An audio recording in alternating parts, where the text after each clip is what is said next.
அன்பார்ந்த வளம்பொரி YouTube channel நேயர்களுக்கு அன்பு வணக்கங்கள். இன்றைக்கு நாம ஸ்ரீமத் ராமானுஜர் அவர்களுடைய மூவகை திருமேனியை பற்றி தான் இந்த காணொலியில நம்ம பார்க்க போறோம். ஸ்ரீமத் ராமானுஜர் மகாவிஷ்ணுவின் தீவிர பக்தராக இருந்தவர்.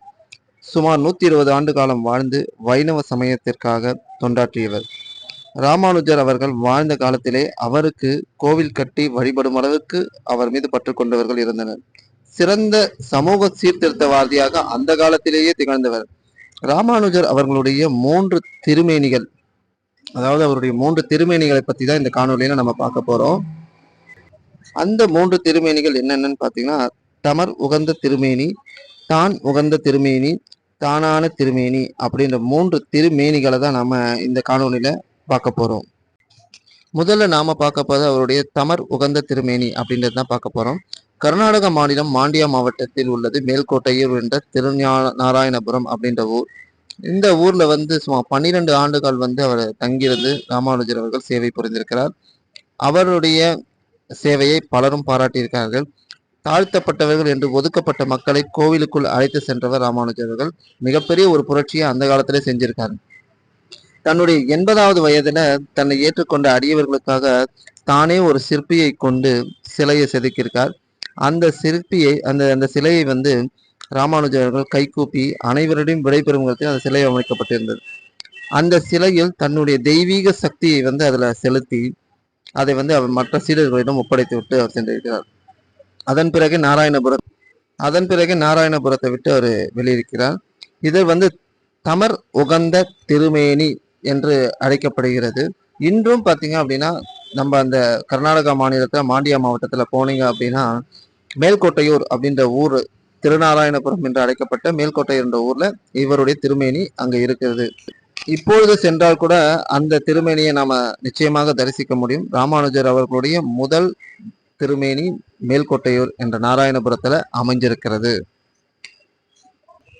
அடுத்த திருமேனி தான் உகந்த திருமேனி. இந்த திருமேனி நிறுவப்பட்டிருக்கும் தலம் தான் காஞ்சிபுரம் அருகே உள்ள ஸ்ரீபெரும்புத்தூர் அப்படின்ற தலம்.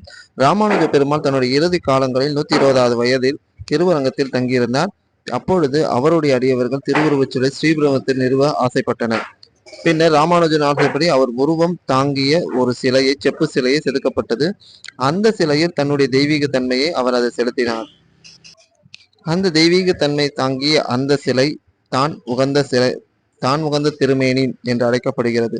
ராமானுஜர் தாமாகவே உகந்து அளித்த திருமேனி இதுவாகும். அந்த சிலை இன்றும் சாதிகேசவ பெருமாள் ஆலயத்தில் நிறுவப்பட்டு ராமானுஜர் தனி சந்நிதியில் விட்டிருக்கிறார். இந்த சிலையில் பார்த்தீங்கன்னா அவருடைய காது மடல், விலா எலும்பு ஆகியவை ராமானுஜரை தெளிவாக காட்டும் விதத்தில் அமையப்பட்டிருக்கிறது. ராமானுஜர் அவர்கள் தன்னுடைய 120வது வயதில் பரமபத நிலையை எய்தினார். கிபி 1137ஆம் ஆண்டு தான் பிறந்த அதே பிங்கள வருடத்தில் மாசி மாதம் வளர்பிறை தசமியில் ஒரு சனிக்கிழமை நண்பகல் வேளையில் பத்மாசன நிலையில் அமர்ந்தபடி திருவரங்கத்தில் சமாதியானார்.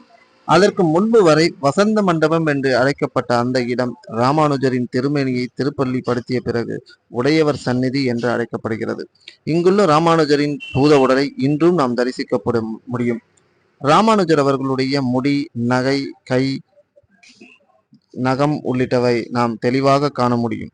திருவரங்கத்தில் எழுந்துள்ள இந்த திருமேனி தானான திருமேனி என்று அழைக்கப்படுகிறது.